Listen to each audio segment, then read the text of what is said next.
June నెల enter గాకముందే ఈ మే నెలలోనే ఈ వర్షాలైతే ఇరగదీసినియనమాట. నిన్న గాక మొన్న అసలు పెద్ద వర్షం పడింది సాయంత్రం పూట మా ఊర్లో. అసలకి ఉరుములు, మెరుపులు, పిడుగులు ఒకటే అసలకి నాకైతే చాలా భయమేసింది.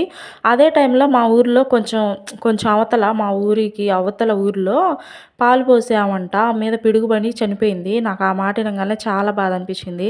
బతుకు తెరువు కోసం బయటికెళ్తే చూడండి వర్షం చావుని తెచ్చింది పాపం ఆమెకి.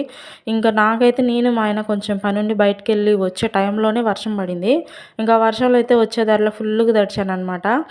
అసలుగా తడిచి ఇంటికి రాంగానే అసలుగా ఫుల్లుగా జలుబు చేసింది. అసలకి ఒకటే తలనొప్పి, ఏమన్నా తిందామన్నా కానీ అసలుకి నోరంతా చప్పబడిపోయింది జలుబు చేస్తే. మీకు తెలుసు కదా జలుబు చేస్తే అసలకి ఎలా ఉంటదో అస్సలకి బాలేదు హెల్త్ అయితే. ఇంకా ఇట్లా కాదులే అని చెప్పేసి ఏమన్నా నోటికి పుల్ల పుల్లగా, కారం కారంగా తినాలనిపించి రోటి టమాటా చట్నీ అయితే చేస్తున్నాననమాట. ఇంక ఈ చట్నీ అయితేనే కొంచెం నోటికి తినాలనిపించేది కొంచెం కారంగా, పుల్ల పుల్లగా.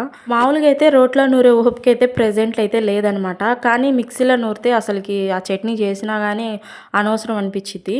ఇంకా ఎట్లయినా కానీ చెయ్యాలి పచ్చడి అని చెప్పేసి ఇంకా రోట్లోని అట్లాగట్లా నూరాననమాట. మిక్సీలో పడితే ఏం టేస్ట్ ఉంటుంది చెప్పండి ఇంకా రోటి చట్నీకి. అందుకనే ఇంకా రోట్లోనే కష్టం అనుకోకుండా నూరాను. చట్నీ అయితే చాలా బాగుంది. అసలు పుల్ల పుల్ల కారంగా అదిరిపోయింది.